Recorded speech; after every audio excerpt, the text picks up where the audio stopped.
buenas tardes y bienvenidos a la entrevista del día aquí en Lancelot Televisión. Hoy les recomiendo que se queden con nosotros y vamos a conocer una historia, una de las historias más trágicas y negras de España y que tiene uno de los epicentros importantes de esa historia, ocurre en Arías, en el pequeño pueblo de Arías. Es un caso de envenenamientos masivos. Estamos hablando del metílico, cuestiones que ahora vamos a ir hablando sobre todo con el autor de este libro, de Fernando Méndez. Metílico, 50 años envenenados, una trama complicada, una laboriosa investigación y se cumplen esos 40 años de esa primavera de 1963 donde se cuenta que murieron 51 personas y varias se quedaron ciegas, pero se cree que muchas más. ¿Quién nos va a contar todo esto? Don Fernando Méndez. Fernando, ¿qué tal? ¿Cómo estás? Hola, encantado de estar aquí.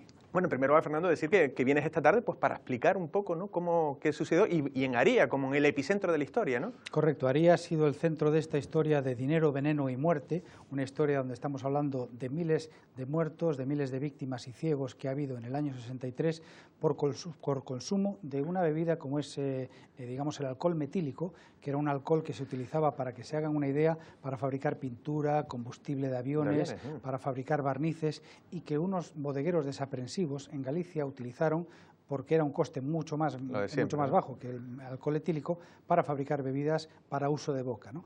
¿Y por qué digo que Arías es el epicentro de toda esta gran trama? Pues porque en este pueblo de Lanzarote, una farmacéutica llamada Elisa Álvarez Ovalla, en aquella primavera del año 63, tal día como hoy, del mes de marzo, esa farmacéutica descubre que mucha gente está empezando a morir en este pequeño municipio, da la voz de alarma y eso permite que se paralice todo el consumo de bebidas alcohólicas en toda la isla de Lanzarote y también en toda Canarias, y gracias a eso hemos podido constatar que ella fue la verdadera heroína del metílico, esta farmacéutica, y que no ha habido muchísimas más muertes que las que hubo, más que 51 oficial, que es una cifra completamente irrisoria. Vale, ¿no? de eso vamos a hablar porque hablas de cantidades muy superiores. Bueno, pues vamos a contar un poco la historia, porque para que lo sepa la gente, digo que es de ámbito nacional, porque todo surge, como dices tú, en una bodega, creo que era de Orense, ¿no?, de un orensano que a su vez luego la vende a otras bodegas, a una de Vigo, que es la que acaba expandiendo todo. ¿Es así? Correcto. Esto es un bodeguero orensano que se llama Rogelio Aguiar, que en los primeros meses del año 63 descubre que hay un alcohol que no tiene olor, que no tiene color, que no tiene sabor, que es el alcohol metílico, que es muchísimo más barato y con el que puede hacer bebidas, rebajándolo con agua, con esencias, con café, con diferentes sustancias. Él hacía principalmente licor de café. Él hacía licor de café, hacía aguardiente, hacía ron, hacía ginebra, hacía, digamos, licor de hierbas, todo tipo de licores en su bodega, y era un hombre, un emprendedor, una persona que quería, bueno, pues comerse el mundo del ámbito vitivinícola, y entonces descubre la gallina de los huevos de oro, ¿no? Esta sustancia que valía 14 pesetas el litro, cuando el alcohol etílico, el bueno, valía 30 pesetas, y bueno, esto es una maravilla, ¿no? Entonces, perdón, ¿él cuándo se da cuenta que eso es mortal, que es un veneno? Sí, No, él lo sabe desde el primer momento. Sí. Él sabe que esto es un veneno. Lo que ocurre es que ni él ni los demás bodegueros a los que vendió, digamos, esta sustancia, querían matar a nadie. Ellos no eran asesinos. Ellos lo que eran, querían hacer un gran negocio, tenían un afán desmedido de lucro, pensaban que rebajándolo con agua, rebajándolo con esencia, no sería mortífero, pero claro, estamos hablando de un alcohol que se extraía de la hulla, del carbón, se sintetizaba de la hulla y se vendía solamente con fines industriales. Y que este bodeguero de Orense lo traía en cisternas por la noche, con una nocturnidad evidente, desde Madrid a Ourense, lo metía con unas cisternas, con unas mangueras en las gateras de su bodega y ahí lo depositaba. Y perfectamente convivía este veneno con otras sustancias, como vino, con otras sustancias que tenía en la propia bodega. Pero él evidentemente sabía que esto era malo. Y Fernando, ¿por qué los dos focos principales, porque de las 51 muertes constatadas, los dos focos casi a mitad son Galicia y son Canarias, y principalmente, bueno, Arías, La Gomera, en Tenerife, pero ¿por qué esos dos, cómo llega a Lanzarote ese alcohol especialmente adulterado, lógicamente? En aquella primavera del año 63, cuando empiezan a producirse las primeras muertes, tanto en Lanzarote como en Galicia, era imposible hermanar estos dos acontecimientos, evidentemente, ¿no? Pero teniendo el origen de toda esta historia, la bodega de Ourense, ¿por qué esto llega a Canarias? ¿Por qué llega a Lanzarote? Pues porque en un envío por barco que hace un mayorista de Vigo, de un bodeguero de Vigo a Lanzarote, pues se constata que unos garrafones llegan al pueblo de Aría y ahí, a los pocos días de llegar los garrafones, se empieza a distribuir y es cuando la farmacéutica, digamos, hace sus primeras analíticas en la rebotica. Ella tiene un sexto sentido que le dice que no es normal que 2 o 3 personas mueran en un pueblo pequeño, de un pueblo tranquilo como es Aría, y entonces decide coger pues una muestra en la taberna del pueblo, hacer una analítica en su rebotica, muy incipiente evidentemente, pero es una analítica irrefutable que da como resultado altísimos porcentajes, dosis letales de metanol. Entonces, en ese momento, ella da la voz de alarma al médico de Máguez, da la voz de alarma al alcalde y hablan con el juez en Arrecife. Entonces, decomisan todo, empiezan a tirar de la manta y descubren que un cargamento de bebidas con alcohol metílico había llegado del puerto de Vigo a Lanzarote una semana antes y desde Vigo ese cargamento había provenido de Orense, que era donde era la cuna del veneno. ¿Y en Galicia cómo se dan cuenta de que también ellos corren peligro? Pues en Galicia se dan cuenta en el momento que el juez de Arrecife da la voz de alarma a nivel nacional en todos los juzgados, se empieza a tirar de la manta y hay una noticia publicada en el medio de comunicación en Faro de Vigo esos días en donde se alerta de que gente ha perdido la vista y ha fallecido en Lanzarote por beber bebidas adulteradas con metílico. Claro, imagínese lo que esto supone para los propios bodegueros que leen esa noticia. Ellos saben la gravedad de lo que está ocurriendo. La gente cuando lee la noticia no le da mayor importancia, de hecho ocupaba una página secundaria en el periódico porque pensaban que era una intoxicación pues aislada, pero evidentemente los bodegueros sabían que esto era muy grave. Entonces automáticamente intentan deshacerse de todas las existencias del material de metílico que tenían en sus bodegas. De hecho hay la prueba de que hasta un perro que se puso a lamer digamos los restos que caían de un bidón acabó ciego y acabó muerto a las pocas horas, y entonces a partir de ahí surgió la alarma social, se da digamos aviso a la policía, a la Guardia Civil y empiezan a decomisar todas las bebidas. Bueno, para que la gente que nos esté viendo, porque aquí pueden pensar que a lo mejor esto era una cuestión de que podían beber durante muchos años y era cuando fallecían, era súper agresivo, ¿no? Esto era una cuestión de horas. Una persona se quedaba ¿Con qué ciega, dosis podían...? Pues con una simple copa. Esta misma copa que tengo yo aquí en mis manos, esto si estuviera lleno de aguardiente o si estuviera lleno de una bebida con alcohol metílico, si te bebes esto, en cuestión de horas te quedas ciego porque te quema el nervio óptico, es lo primero que actúa, quemando el nervio óptico, y a continuación empiezan a haber unos desajustes intestinales, empieza a haber un fallo multiorgánico y en cuestión de horas se produce la muerte. Curiosamente, lo que no sabían ni los médicos ni los propios afectados del metílico era que el mejor antídoto contra el alcohol metílico, ¿sabes lo que era? Cogerte una borrachera, como quien dice, de alcohol etílico, del bueno, sí, porque uno contrarrestaría al otro. Lo que pasa es que la gente, lo que pensaba en las primeras horas es que esto se debía pues, a ataques de meningitis, a ataques al corazón, y no aventuraban que esto pudiera deberse a una intoxicación. Vale, ahora vamos a hablar del juicio, porque también el juicio tiene tela, por decirlo de una manera. Pero, por ejemplo, en el caso de Lanzarote también habrá mucha gente que no, bueno, y lo verán esta noche en Aría, porque les tocó a gente de Aría. ¿Cuál era el perfil? Porque también estamos hablando de unas bebidas medio si no ilegales, sí con garrafones, sin etiquetas, ¿no? Sin etiquetas sí, ni nada. ¿Cuál era el perfil de la gente afectada? No había un perfil determinado, porque tanto en una celebración como en un día normal, que uno sale de trabajar y se tomaba una copita, que era muy habitual en aquellos momentos, en alguna tasca, en alguna taberna, jornada, sí, pues acabas la jornada, te tomas sí, una copita con los amigos. De hecho, hay que tener en cuenta que en aquel momento las bebidas a granel, las bebidas a garrafón, pues eran muy habituales. Entonces, no se trata de decir que las víctimas de metílico eran bebedores habituales, porque no aquí lo eran. ¿Eran pescadores, se ha dicho? ¿O? Había pescadores, había agricultores, había gente normal, sí, porque es que cualquier persona se puede tomar una copa de ginebra, de licor café, o lo que sea, ¿no? Entonces, el error, que muchas veces yo creo que gran parte de toda esta historia se ha intentado tapar, quizás por vergüenza, porque las propias familias de las víctimas, sin ellos quererlo, fueron los grandes aliados de los acusados, porque no llegaron a decir que su familiar había muerto a lo mejor el día anterior por haber bebido pues simplemente una copa. ¿Por qué? Por ese prurito moral de decir que la gente no piense que mi familiar era un adicto al alcohol. Nada más lejos de la realidad. Lo sabía, evidentemente, gente que bebía habitualmente, pero también había muertos que simplemente se habían tomado una copa. Vale, de eso vamos a hablar ahora cuando hablemos del juicio, pero lo has dicho tú antes y también quiero dejar ese bloque cerrado. Lo has dicho y es importante, 51 personas que se cree, pero tú has llegado a decir que hasta miles. ¿Por qué crees tú que ha podido morir? Porque lo has dicho también, que algunos se consideraban paros cardíacos, meningitis, pero tú dices hasta miles. ¿Por qué? ¿Por la cantidad del volumen que se pudo...?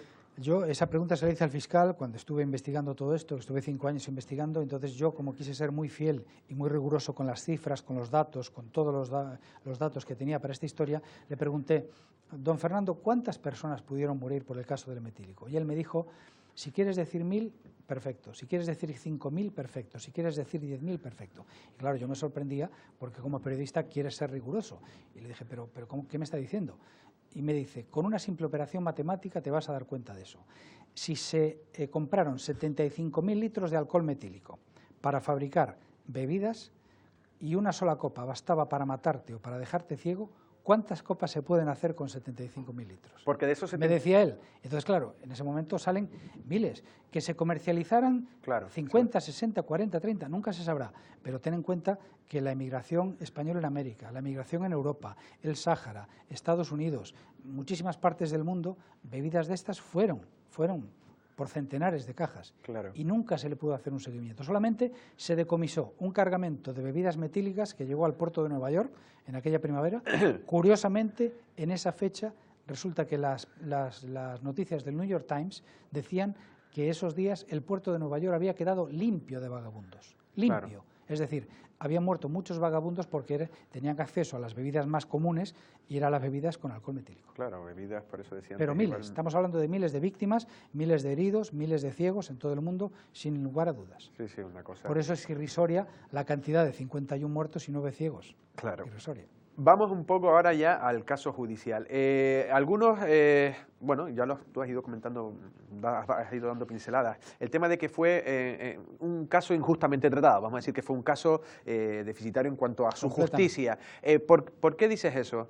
Pues mira, previamente, antes de nada, yo lo que quiero es agradecer fundamentalmente al Ayuntamiento de Aría, al alcalde de Aría, a Marciano Acuña, porque esto hecho que estamos comentando hoy se va a celebrar y va a tener lugar el primer homenaje social que se hace por fin a las víctimas del metílico. Claro. En 50 años nunca se había hecho un homenaje en ninguna institución, ni a nivel local, ni a nivel provincial, ni a nivel autonómico, ni nacional. Se ha parado a pensar en hacerle un simple homenaje a las víctimas del metílico. Hoy estamos conociendo un atentado terrible en Bruselas. De vez en cuando cae un avión y enseguida les hacemos un homenaje a las víctimas. Sin embargo, en esta tragedia del metílico, esto se ha querido tapar, no sé por qué motivo, se ha corrido un tupido velo durante 50 años y nadie se ha querido acordar. Yo creo que esto es porque es una verdad incómoda. Es un juicio donde hubo juicio pero no hubo justicia. ¿Por qué? Pues por 3 motivos. Primero, los condenados no cumplieron las penas a las que fueron condenados. En segundo lugar, las víctimas no cobraron ni un solo duro en aquel momento de las indemnizaciones que les correspondían. Y en tercer lugar, la vertiente política, el Estado, en su momento, la dictadura de Franco en su momento, no se hizo cargo de las indemnizaciones que les correspondían a las víctimas. ¿El franquismo lo veía como una mancha en esa apertura que estaba sufriendo España en los años 60? Correcto, yo creo que más bien era un tema, estábamos hablando de los años 60, la época en la del Spain is different, ¿no?, que empezaban a llegar los suecos, los alemanes, los ingleses a Canarias y a España, y entonces el régimen no podía permitir que hubiera una mancha en toda esa nueva ambición aperturista que tenía España. Entonces, lo que se trató es de que esto fuese juzgado como un delito normal contra la salud pública, cometido por personas normales, que eran bodegueros, a personas normales, que eran las personas desconocidas que fallecieron. Nunca se quiso responsabilizar el Estado de la falta de control que tuvo por permitir que un veneno como el metanol circulase libremente por las bodegas de España sin ningún tipo de guía, sin ningún tipo de control. Claro, incluso de lo que he podido informarme o documentarme, la farmacéutica, María Elisa Álvarez, creo que era el nombre, incluso fue amenazada de muerte en el juicio, no sé si... Ella fue amenazada estando aquí en Aría, de hecho intentaron incluso hasta quemarle la farmacia. Tú ponte en el caso y pónganse todos los espectadores en el caso. Estamos hablando de los años 60 en el que la mujer tenía un papel evidentemente no como el de hoy, sino circunscrito a su ámbito familiar y de su casa. Esta es una chica que se acaba prácticamente de licenciar como farmacéutica, no es canaria, viene a Canarias a vivir a un pueblo y al poco... Aría, madre mía, en los años 60. Y a los pocos meses de estar viviendo aquí salta esta alarma y ella se enfrenta a comerciantes, se enfrenta a almacenistas, se enfrenta a todo el pueblo por defender una verdad y que era era que la gente estaba muriendo. Entonces esta chica, sola, porque además se encontraba sola, tuvo que hacer frente a unas presiones enormes. Imagínense ustedes lo que pudo ser eso, ¿no? Sí, recibió un reconocimiento, creo que del propio Colegio de Farmacéuticos. Correcto. Sí, unos ¿no? años después fue reconocida a nivel nacional por sus investigaciones, y hace muy poco también en su pueblo, es Villaviciosa, en Asturias, también le hicieron un reconocimiento social, y ahora estamos, el alcalde me acaba de comunicar que están trabajando también en un proyecto tanto para reconocer la labor que hizo ella como para reconocer las víctimas y las familiares del metílico. Claro. ¿Qué similitudes hay en el caso del metílico y el de la colza, que casi es otras cosas de envenenamiento, de grandes altas toxicidades? ¿Qué similitudes hay? Bueno, pues las similitudes son que son dos casos de envenenamiento, pero no hay ninguna más, porque la colza está perfectamente circunscrito, se sabe perfectamente, está acotado el número de víctimas. Ocurrió en los años 80, donde ya había muchísima más información, pero el número de muertos y de víctimas de la colza es infinitamente menor a lo acontecido con el metílico, porque es que la colza, digamos que murió mucha gente, pero aquí estamos hablando de miles de víctimas, de miles de heridos, de miles de muertos. ¿Oficialmente la colza cuánta gente murió? Pues yo creo que andaba en torno a los 100 personas, una cosa así, ¿no? Yo creo que más. Un número por ahí, no me haga mucho caso, pero yo creo que sí. Pero en cualquier caso, 100 o 100 y poco, que ya es mucho, con que muera una persona evidentemente es muy importante. Estamos hablando de miles de casos, pero además el tema del juicio del metílico, con respecto a Canarias, cuando hablábamos antes del tema del juicio, de todas las irregularidades que hubo, una de las grandes irregularidades fue que los 31 testigos de Canarias no pudieron ir a declarar en el juicio. Y sencillamente no pudieron porque es que no le pagaron las dietas. Les daban en aquel momento 15 pesetas al día, que equivalente al tiempo actual serían 15 euros, hoy en día aproximadamente, pero ya me dirás tú qué puede hacer una persona de Canarias con 15 euros, pagarse su billete en barco, pagarse una semana en una pensión y pagarse su manutención con 15 euros al día. Entonces, los testigos del metílico tampoco pudieron ir de Canarias a declarar. Claro, de hecho, hasta el juicio estaba viciado porque, no sé si ahora tú me dirás, como no lo consideraban casi ni un envenenamiento, sino como quien consume algo con una fecha caducada, por decirlo de una manera. No sé si las penas fueron... No, las penas fueron de entre 1 y 20 años, evidentemente, eso sí estaban... aunque no cumplieron, un delito contra la salud pública, pero era simplemente eso, un delito contra la salud pública, y donde las dos empresas que eran responsables civiles declararon en quiebra, no pudieron indemnizar a las víctimas, y era verdaderamente dantesco, por decirlo de alguna manera, ver a aquellas personas que se quedan ciegas de la noche a la mañana. Tú imagínate que por tomarte un trago de esta agua que estamos bebiendo aquí, dentro de 10 minutos empiezas a ver mal y dentro de 2 horas estás completamente ciego. Bueno, pues ver a esta gente que se acercaba al tribunal a declarar con un bastón blanco acompañado de sus familiares era verdaderamente tremendo, y las lágrimas que se vertieron en aquel juicio por parte de los ciegos de la noche a la mañana, por así decirlo, ¿no? Entonces, estamos hablando de una carga emotiva muy grande, de gente que se quedó ciega, de gente que perdió la vida, y yo creo que es una gran injusticia a la que aún hoy no se ha hecho justicia. Vale, ahora nuestra compañera Josefina, la realizadora, va a poner, mientras seguimos hablando, imágenes del tráiler, del documental que se hizo, que el guión es tuyo, ¿no? Metílico, la bebida de la muerte. ¿Qué te hizo? Lo has dicho, trabajaste durante 5 años para sacar este libro. ¿Qué te hizo sacar esto? Porque trabajabas en el periódico, en el Faro de Vigo. Sí, yo trabajaba en el Faro de Vigo, llevaba la sección de judicial y de sucesos, y un día, hablando con el fiscal del caso, le pregunté cuál había sido la causa más importante que había desarrollado en su vida, y él me contó el tema del metílico. Yo no sabía lo que era, pero en cuanto te empieza a hablar de una historia de muertes, de dinero, de envenenamientos, de miles de muertos, como periodista tú crees que tienes una gran noticia, porque además aquello nadie sabía de eso, todo se había tapado de una manera, yo diría que absurda, porque yo creo que lo mejor ante la sociedad es reconocer si algo se ha hecho mal, si hemos cometido algún error. Hay que tener luz y taquígrafos, tenemos que contarlo, y yo como periodista vi que había una gran historia que contar, empecé a recopilar información, hice un primer viaje hace 20 años a Aria para tomar contacto con toda aquella realidad, y a partir de ahí pues surgió el libro, surgieron 2 ediciones en castellano y en gallego, esta edición que ahora está actualizada, y el documental que hemos hecho con Emilio Barrachina como director, que yo creo que de alguna manera intenta hacer esa justicia social que durante 50 años se le ha negado al metílico. Creo que ha tenido también algún premio en Argentina. Sí, hemos recibido un premio por esta investigación, un premio María Agüero Melinsuk, que es un premio de investigación periodística, a la que yo siempre digo que no es para mí, sino para todas aquellas familias y aquellas víctimas de esta tragedia, que yo siempre pienso y digo que debemos tenerla presente para que nunca más ocurra. Claro. ¿Se puede reabrir el caso? ¿Se podría? Eso me lo han comentado muchos familiares y yo siempre lo he dejado ahí. Yo me he brindado a dar toda la información que yo tengo, toda la parte periodística, ¿no? Sí, todo lo que yo he trabajado en este sumario para que se pueda reabrir, pero claro, es algo muy complicado porque, primero, cosa juzgada no se puede volver a juzgar. Salvo los delitos de lesa humanidad o los delitos de terrorismo, todos los demás prescriben. Con lo cual estamos hablando de 50 años. Y en segundo lugar, se podría reabrir un caso si hubiera nuevas pruebas, lo cual también es muy complicado porque las autopsias que se puede hacer a los restos de las personas que supuestamente pudieran haber fallecido por metílico, tampoco existen restos de metílico porque es un alcohol volátil que digamos que desaparece. Entonces, reabrir el caso, yo creo que sí se podría desde un punto de vista, digamos, de la vertiente social, para que se pueda hacer, digamos, la verdadera justicia que nunca se ha hecho. Exactamente, buscar algún tipo de indemnización. Ahora, desde el punto de vista penal, evidentemente no se puede.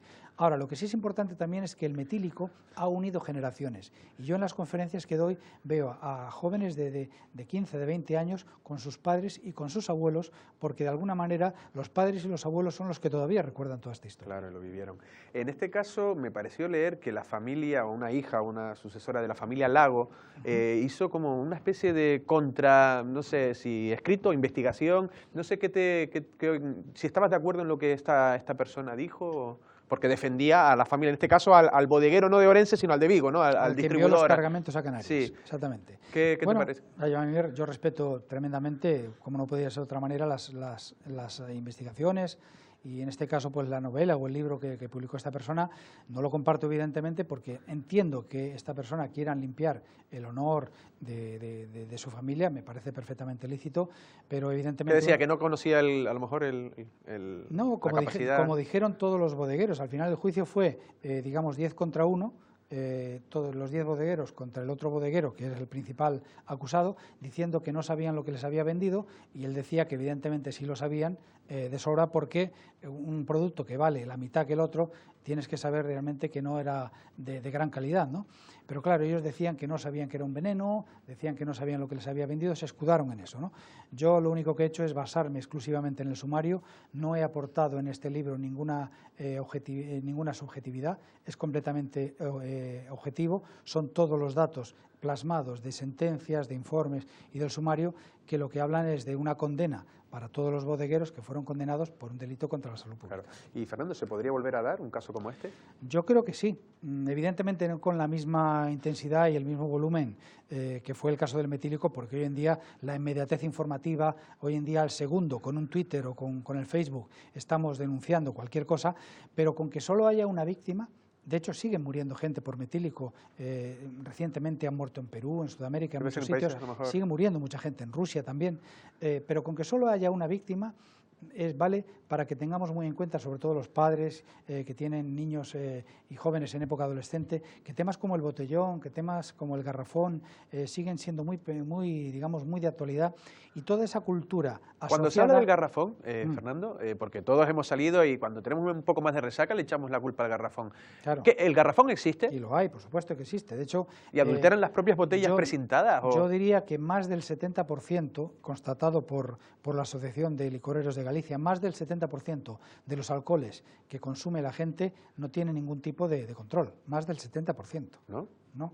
Y eso cuando abrimos una botella que hace un clic y con su precinto del impuesto y de... Pues hay mucha picaresca en ese sentido. No quiero decir que sea veneno, no quiero decir que sea malo, pero que hay alcoholes que escapan, digamos, al control oficial y que se venden y que se comercializan, evidentemente, constatado por la propia Asociación de Licoreros de Galicia. Entonces, a mí lo que más me preocupa, siendo eso preocupante, es que no hemos encontrado todavía una solución para nuestros adolescentes y nuestros jóvenes y de disociar lo que es el ocio y el alcohol. O sea, ¿por qué tenemos que vivir en una sociedad donde el alcohol vaya irremisiblemente unido al ocio del fin de semana? ¿No podemos hacer otras cosas? Nuestros jóvenes tenemos que estar anclados en esa cultura del alcoholismo y en esa cultura de consumir alcohol para divertirnos. Eso es un debate, sería otro debate, evidentemente. Pero yo creo que todos los padres que nos están escuchando esta preocupación la tienen, porque los comas etílicos siguen existiendo todos los fines de semana. Mientras haya chicos de 14, de 15, 16 años que están tirados por las aceras vomitando. Sin embargo, frente a eso, casi nos reímos y hacemos una broma, sí, pero cuando vemos a otro chico con una jeringuilla de heroína clavada en el brazo, no nos reímos tanto, ¿verdad? Sin embargo, cuando esto es alcohol, es como que más permisivo. Bueno, se han cogido un punto, un alegrote. yo creo que contra eso tenemos que luchar muy seriamente. Hay que tener cuidado. Última pregunta, ¿estás trabajando en algún tipo de investigación o sigues promocionando ahora mismo? ¿Qué estás haciendo? Bueno, ahora mismo estoy haciendo algo completamente diferente, que es novela. Estoy haciendo una novela de humor espiritual, porque necesito también oxigenarme, ¿no? y desentumecer un poco de toda esta investigación. Estoy trabajando en una novela de humor espiritual que es, desde el punto de vista humorístico, pues yo creo que va a gustar mucho y la presentaremos en breve. Bueno, pues nada, que vaya todo muy bien esta tarde. ¿A qué hora es en La Tegala? A las 8 en Aría. En la sala de La Tegala, ¿no? De La Tegala, en La Tegala en Aría. Pues Fernando, ha sido un verdadero placer. Muchísimas gracias. A vosotros, muchas gracias. Bueno, pues ya lo han visto, hemos hablado con Fernando Méndez, autor de Metílico, 50 años envenenados, una verdadera historia trágica de esa España que, bueno, que empezaba a salir un poco del pozo, pero se veía que no, que todavía España tenía muchas cosas que mejorar, ¿no? Como ha dicho, ¿no? Un juicio que no tuvo mucha justicia, 51 personas muertas, varios ciegos, pero se cree que muchas más, él lo decía, con una simple copa bueno, en este caso de un vaso adulterado por este metílico, ¿no? Ese derivado del metanol, pues podía causar la muerte o la ceguera. No se supo, no sé, también el sistema franquista ahí no supo un poco canalizar ese problema y todavía, como dice él, se queda un poco por sacar, y ha sido Aría precisamente el que ha querido incluso homenajear a aquellos fallecidos, porque en aquel momento pues igual no se veía muy bien. Para los que estén viendo esta entrevista, que sepan, a las 8, ya lo ha dicho Fernando, a las 8 en La Tegala en Aría, pues se dará una conferencia y podrán incluso adquirir el libro. Nosotros sin más nos despedimos, pasen una feliz tarde.